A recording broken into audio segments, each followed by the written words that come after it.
Imagine standing in the desert, the hot wind carrying grains of sand across your face.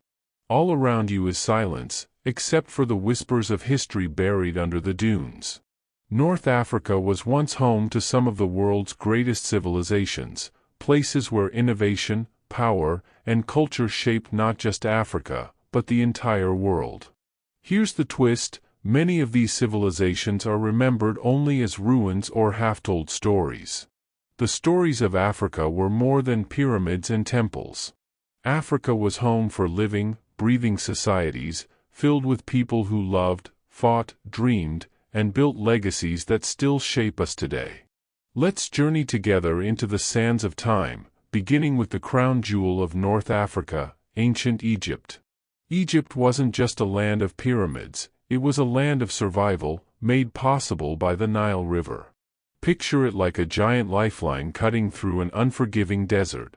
Without it, Egypt would have been a barren wasteland. But with it, came fertile soil, crops, cities, and an empire that would last thousands of years. The pharaohs of Egypt were not just kings. They were seen as living gods, with power flowing from the heavens straight into their thrones. The pyramids? Think of them as more than tombs. They were symbols of ambition, engineering marvels so precise that even today, people ask, how did they build them? And yet, Egyptian civilization wasn't built only on stone. It was built on knowledge. They invented writing systems, medicine, and mathematics. They mapped the stars long before telescopes existed. Even the calendar we use today owes something to Egypt's obsession with time and order. But Egypt wasn't isolated. It was part of a bigger story, a story that stretched further south, into Nubia. If Egypt was the big brother, Nubia, later known as Kush, was the resilient younger sibling. For centuries, these two neighbors were locked in a love-hate relationship. Sometimes allies, sometimes rivals. Nubia was rich in gold, a resource that both dazzled and tempted Egypt. And at times, it was Nubia, not Egypt, that held the upper hand. In fact, the Kushite kings once marched north, conquered Egypt, and ruled it as pharaohs. Imagine that, the so-called backyard of Egypt turning around and wearing the crown of its powerful neighbor. The Nubians built their own pyramids, smaller but more numerous than Egypt's.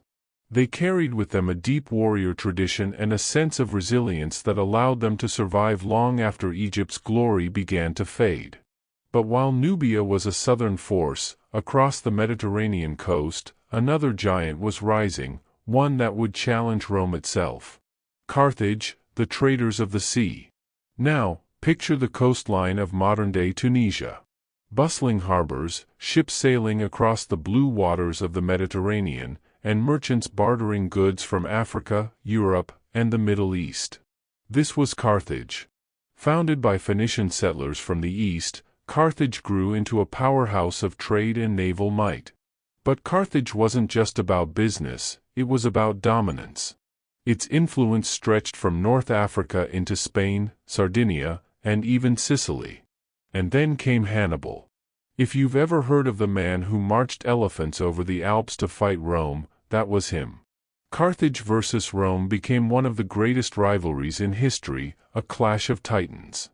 Though Rome eventually destroyed Carthage, its legacy of resilience, innovation, and maritime skill never disappeared. Carthage proved that North Africa wasn't just about pyramids and deserts, it was also about global power and competition on the world stage. But history doesn't stop with Carthage. When Rome fell, the desert rose. The Berber people, indigenous to North Africa, carved out kingdoms that balanced between independence and empire. They weren't just desert dwellers, they were skilled traders, warriors, and leaders.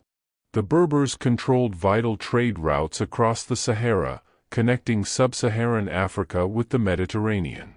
Imagine caravans stretching for miles, loaded with salt, gold, ivory, and even enslaved people, moving through the endless dunes.